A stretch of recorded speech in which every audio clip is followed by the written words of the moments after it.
Depression is one of the most common psychiatric symptoms in Alzheimer's disease, occurring at all stages of the disease.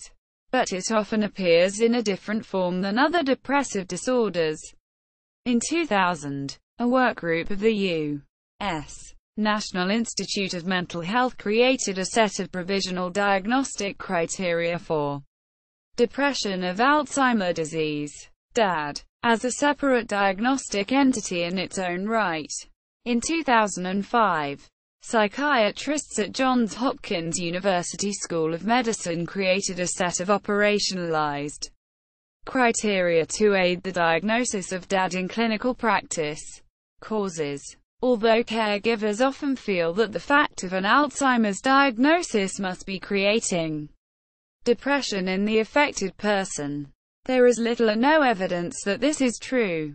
In fact, it is not clear how many people are capable of comprehending an Alzheimer's diagnosis at the time it is made. The symptoms of DAD can arise at any point during the course of Alzheimer's disease, often at a stage quite late in cognitive decline. Numerous neurological studies have found correlations between abnormalities in the brain and depression and dementia. For DAD in particular, positron emission tomography (PET) studies have found alterations of metabolism in the right superior frontal gyrus. Symptoms. The diagnostic criteria for depression in Alzheimer's disease specify that it requires only 3 of the possible symptoms for major depressive disorder, MDD, rather than the 5 required to diagnose MDD itself, and the symptoms may fluctuate. Therefore, DAD often goes unrecognized within the spectrum of symptoms of Alzheimer's disease. In general, people who have DAD tend to be anxious, agitated, delusional, or inattentive. Symptoms include irritability and social isolation.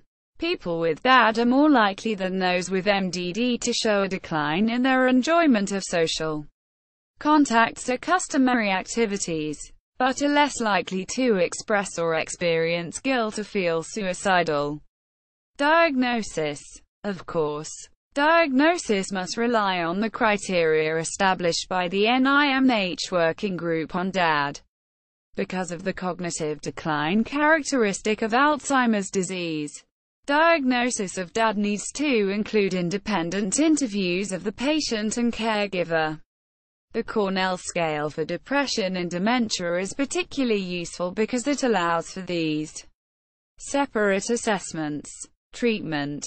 Educating the caregiver about depression in dementia is of primary importance in addressing the problem. Caregivers need to understand the need for structure and comfort in the patient's daily activities, as well as the importance of including activities that the patient finds enjoyable and of trying to convey a sense of pleasure themselves. Caregivers also need an opportunity to vent, and to understand and express when they have exceeded their ability to address the patient's needs. Psychosocial. Controlled trials show that providing pleasant daily activities or exercise for someone who has Alzheimer's disease, in conjunction with activities designed to support the caregiver, can produce positive results in addressing the associated depression. Medication. There are no official clinical guidelines as yet about the use of antidepressant medication for DAD. In particular, medication may be justified for people with diagnosed DAD who are suicidal, violent, not eating or drinking, or who score high on the Cornell scale. The evidence would seem to suggest similar efficacy for SSRIs and tricyclic antidepressants in initial treatment for DAD. If these treatments do not address the symptoms, it would be reasonable to try noradrenergic drugs, secondary amine tricyclic antidepressants, or a monoamine oxidase inhibitor. A clinical trial testing sertraline, Zoloft, for depression of Alzheimer's disease, launched by the NIMH in 2004, is due to be completed in the summer of 2009. Sertraline as per the latest studies, has been found to be ineffective in improving cognitive outcomes in patients with Alzheimer's disease. Sertraline is also associated with increased incidence of gastrointestinal and respiratory adverse effects.